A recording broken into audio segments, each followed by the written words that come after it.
Good morning. So, today I'm going to be sharing some tips for you on how to shift your mindset. So, I took some notes because I wanted to stay focused because there's like a ton of different ways that this conversation could go. I am Jovhannah, the spiritual love healer. I help women heal their hearts and minds so that they can live abundantly ever after.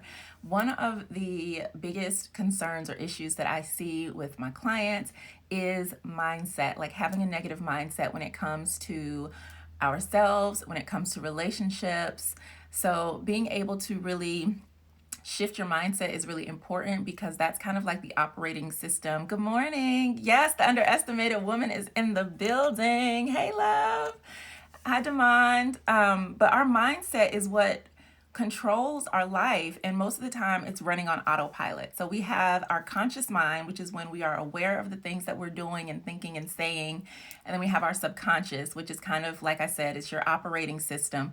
That's the stuff that's just kind of running rampant in the back of your mind. And I think it's over 90% of our thoughts are actually subconscious, meaning we are operating on autopilot, off of old stories, off of old habits, off of things that we may have been taught as children or experiences. Oh, well. See, I think that's what it was supposed to do. Then it has changed for real. Yes. So many of the beliefs that we're running on are things that were planted in us earlier on in life, or things that we picked up from painful or traumatic experiences. And so when I talk about trauma, my definition of trauma is that it is the shit that fucks you up.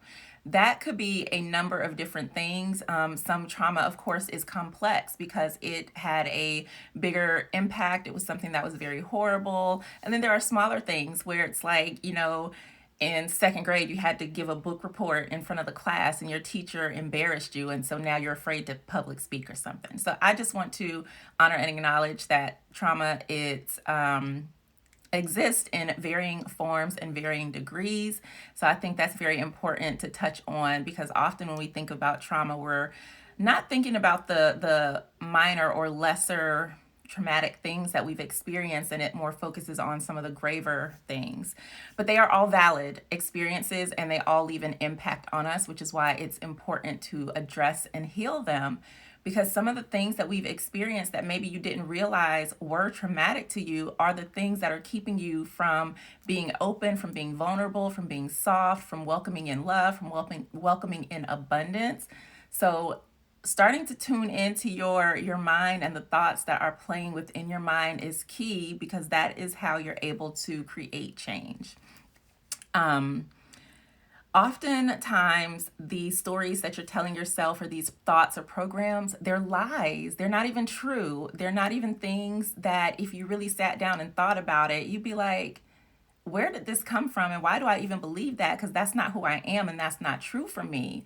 So you can see like there's a disconnect. And I like to say it's you against you. It's the new you that needs to like push down the old you, or really integrate those things so at least that it's not holding you back. Often too, like some of those things that we stuff down are things that we think that we should feel ashamed of or have to hide, when in reality there's so much medicine when we go into those darker spaces and places, and the harmful things that we've experienced. There's medicine or wisdom that we can extract from them that will only serve to really help us grow and develop. So I want to get into some ways that you can start to become conscious and aware of the thoughts that you are thinking, so that you can kind of start getting back in the driver's seat and taking control of your day and your life. Like, I just finished my workout this morning. I woke up this morning, and the first thing that I thought, like when I'm like, okay, it's time to work out, it's like, oh, you can't do that. That's going to hurt. It's going to be hard. And I'm like, but that's what I want to do. So why does this resistance exist? And it's because the old me doesn't want to have to give up the habit of not working out.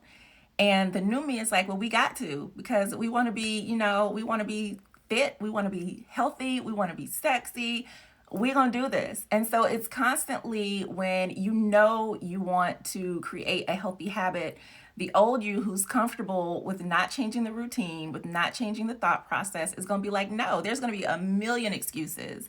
And sometimes we don't even realize like why we're procrastinating, why we think we're afraid to do something. It's because our old thoughts and patterning is conditioning us to stay where we are because doing something new feels uncomfortable. So we start to look at that uncomfortable energy as being fear or a sign that I shouldn't do this, when in reality, you need to stretch yourself. And it's right in that, I like to call it the place of potential, is where you have the opportunity to act and decide, am I going to retract or am I going to expand myself into something new? So being aware of your thoughts is a great way to really start to, hey, good morning, Dee, to start creating change and start seeing a shift in your life. So becoming aware of your thoughts, some ways that you can do this are through meditation. A lot of times we learn or think of meditation as something where you have to sit, you have to be quiet, and that can be hard for most people.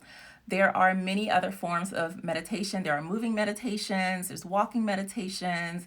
There are many forms. You can find a form of meditation that really works for you and feels good. My morning walks for me are a meditative practice, and that's the time where I can just kind of let the rest of the world go and like kind of figure out what's going on in here, how am I feeling, tuning in and checking in. Meditation works because and often it's taught where it's like, you're silencing the mind. Your mind is never really quiet, but you learn to observe and to sit with your thoughts. And it's kind of like watching, clouds pass by, or people watching, right? If you go and you sit down, you just kind of watch people. It's like you're watching your thoughts. And then when something pops up, you're like, where did that come from? Like, what is that?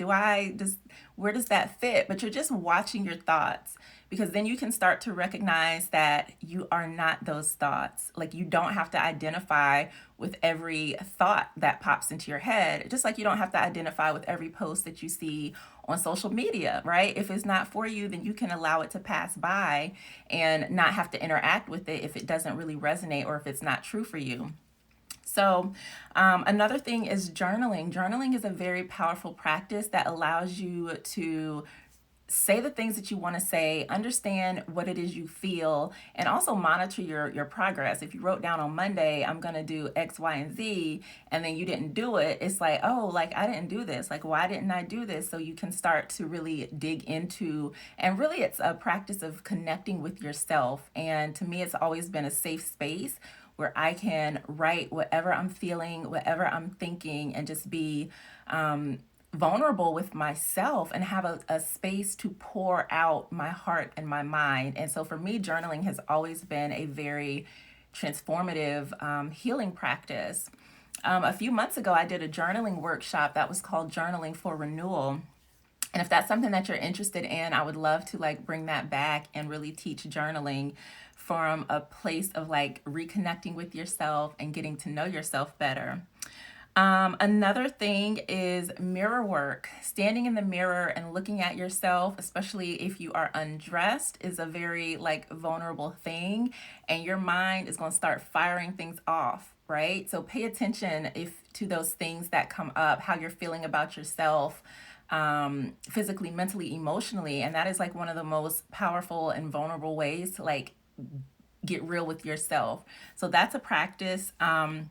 If you do have trouble looking at yourself in the mirror, I would suggest kind of continuing that practice, it's a self-loving practice as well. Like a lot of times as we age, we have children, our bodies start to shift and change, and like learning to love every aspect of ourselves and this journey that we are on as human beings in this life is so important. Another thing is coaching or therapy are highly recommended because it helps to have someone who can reflect your thoughts back to you.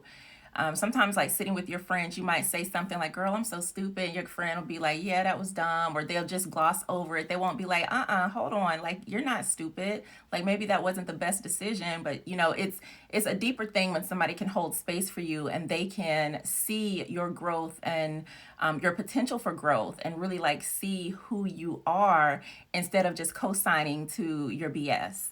So I do recommend that because it's a space for you to share what's happening, share what you're feeling, and then you get support in processing that. And it's just a very powerful practice and experience.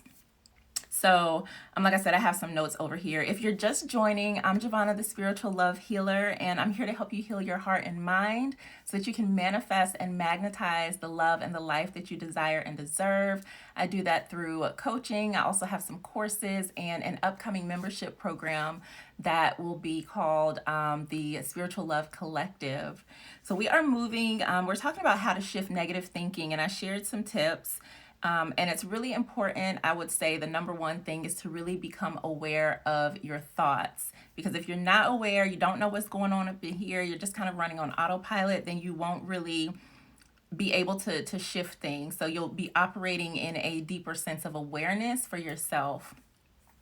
So then once you start to become aware of the thoughts, it's important to start to understand them. You can like kind of keep track of the thoughts that are coming up the most and make note like if they're coming from you or is it like coming from a parent or someone else. Sometimes you might hear your mom's voice when she was like, "Oh, you don't look good in pink, you should wear a different color," or whatever it is. So just start to really pay attention to the origin of the thoughts and be mindful where it's coming from. Is it something that is connected to the past? Is it something recent? Just really start to dig into it.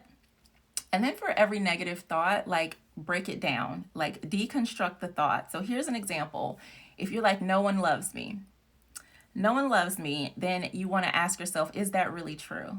Like no one on this earth of billions of people, not one of them loves you. Like, is that really true?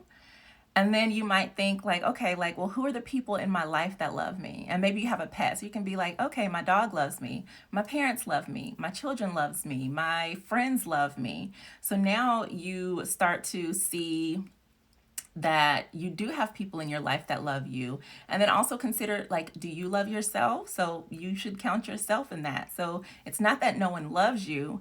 It's that maybe there's something missing or something you feel that's missing that's making you think that, or an old experience that's making you feel unloved. So, and you probably don't want everyone to love you anyway, right? So then with just asking those questions and kind of digging into that belief, you've already destroyed it. So you know that it's not that no one loves you. You have people that love you. Maybe there's a particular person that you want to love you, or maybe you're just like, okay, like I've been dating, I still haven't really connected with someone. So maybe it's that longing for a partnership. So now you've identified that it's not that no one loves me, it's that I want to be in a partnership, right?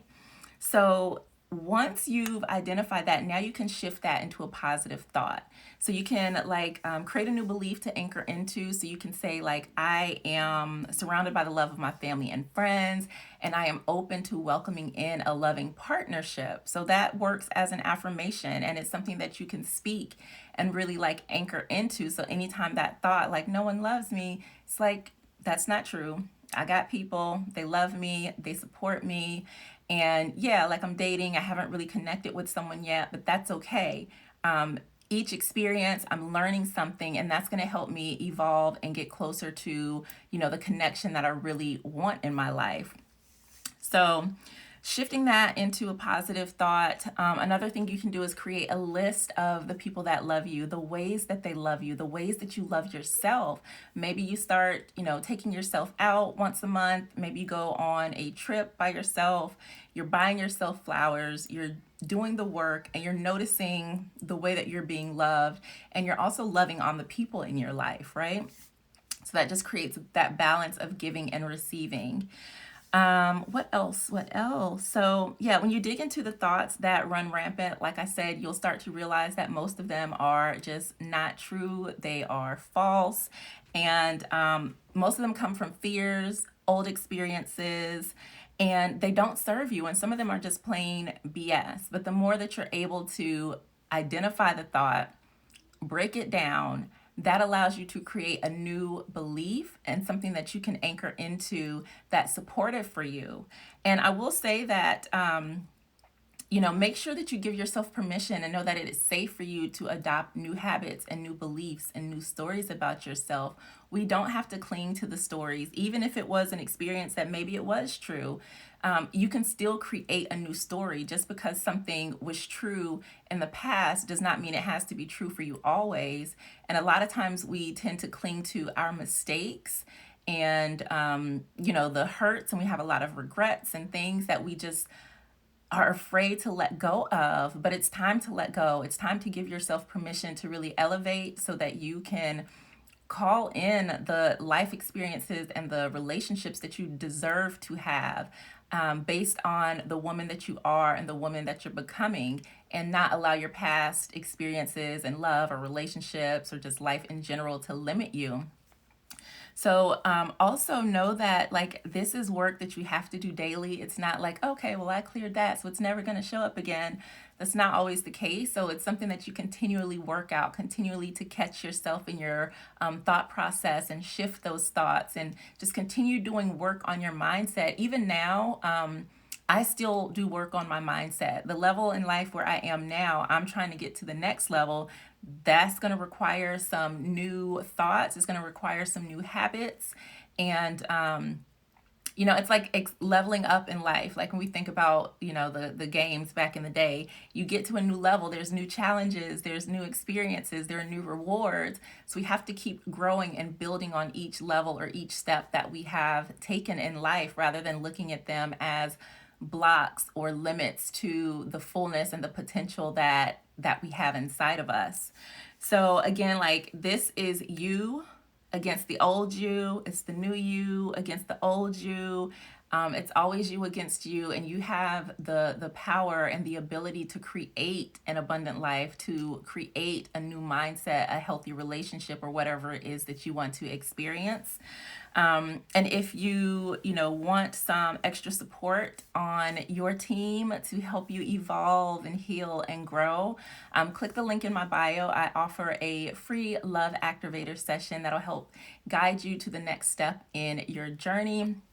And I thank you so much for spending this time with me. I totally appreciate it. This was amazing. If you have any questions, leave them in the comment below. And I look forward to supporting you in your Love Activator session. Have a beautiful day. Peace.